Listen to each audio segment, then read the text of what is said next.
Hey, what's going on? You know who it is. You know what it is. All right, man. Since a few people then started talking about the situation with, Bud being on Joe Rogan's show, um, at the end of the day, I can't defend him talking to Joe Rogan unless he didn't know. And I think maybe he didn't know. Because that was a story that was swept under the rug. And see, that's what you got to watch out for these fake YouTube so-called I'm the only channel that's non-biased. It's funny how you got a lot of these black channels that will get on here and talk about how non-biased they are. Well, why don't they talk about this? How they quick to say, they quick to talk about other people and what they put on their channels.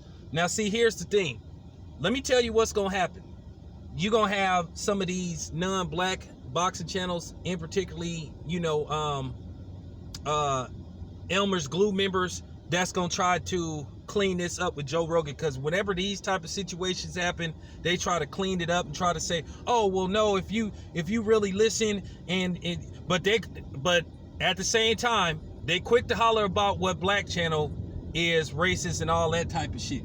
But we know who those dudes are, short people, with little man complex, with like fucked up chins, you know what I'm saying, that ain't gonna bust a grape. All talk. You know what I'm saying? All talk. Work at Walmart, places like that. You know what I'm saying? Got ankle bracelets. Then you got, dudes that's like a dog pedophile that like do strange things to their dogs and stuff. You know what I'm saying? Closet homosexuals. And the other dude is a closet homosexual too, because, the way he talk about black men is very suspect.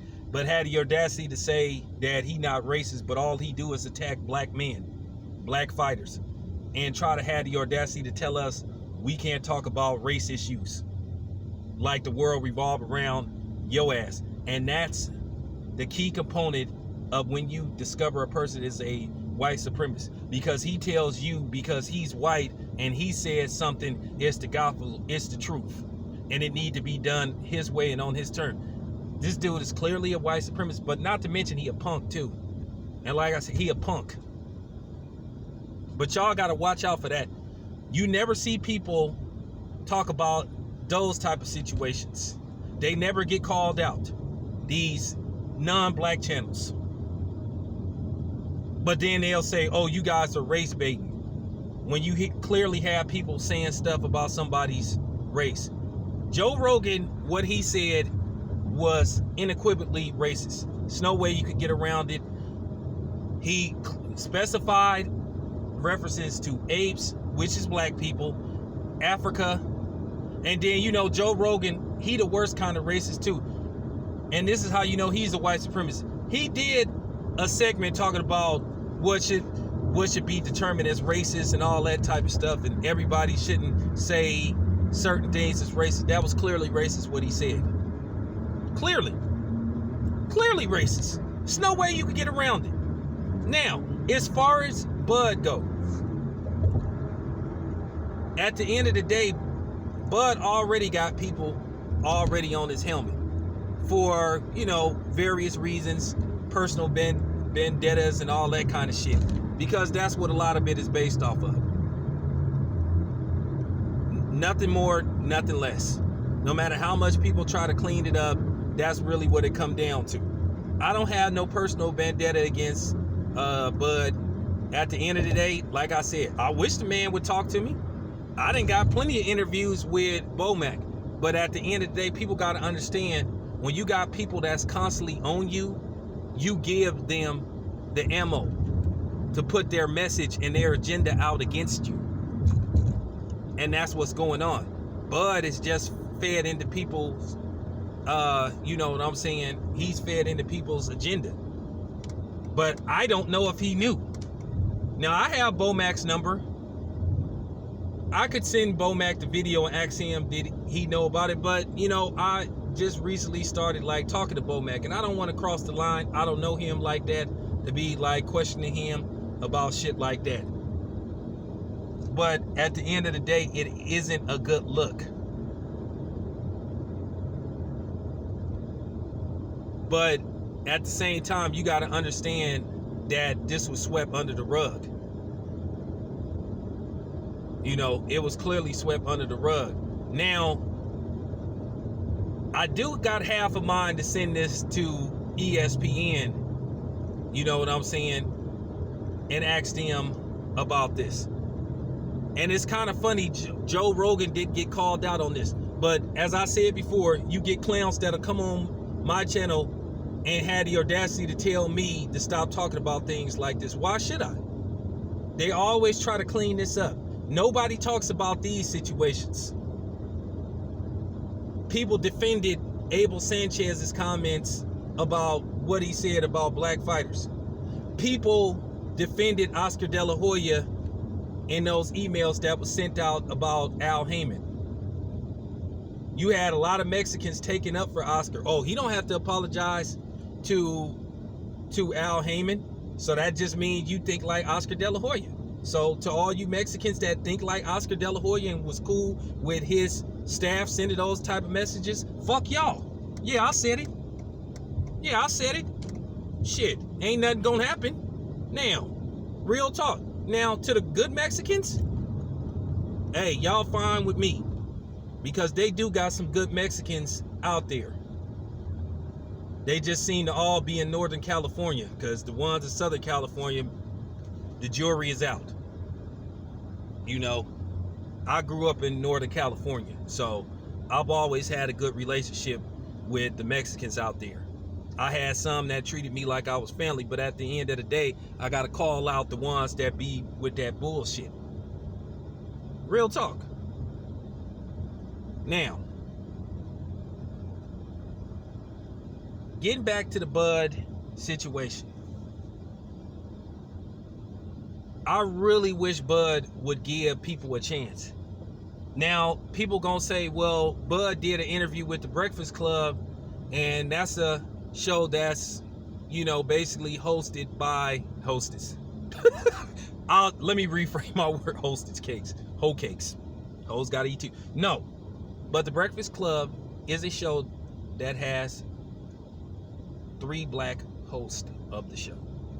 Charlamagne, Angela Lee, and DJ Ivy, Envy, whatever the fuck his name is. And people gonna say, well, he went on the Breakfast Club, so he does do interviews with black media. Well, that's something that either ESPN set up or Top Rank. We talking about social media, YouTube type of media. You know what I'm saying? It's been very difficult to get an interview with Bud at times. I've talked to people behind the scenes, and they say the same thing. That's just how he is. But I gotta say this.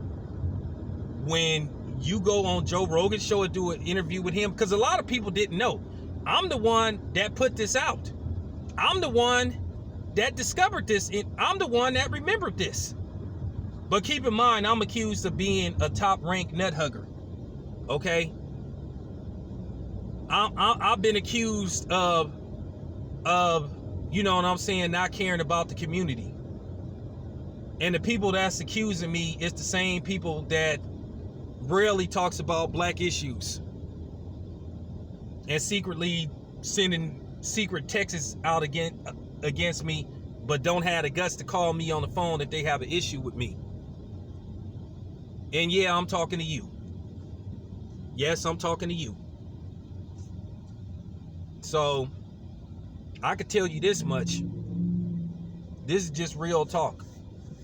I done said this before. I don't like this Bud Errol Spence thing. It's an ugly situation. And see, that's another thing that people gonna do. They're gonna use this.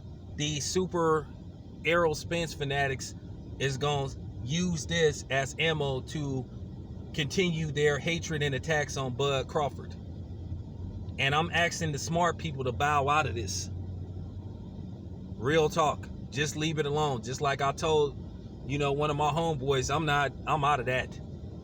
I'm not doing no videos pertaining to Errol Spence versus Bud Crawford. When I say like I said, I ain't doing no debates about it. None of that.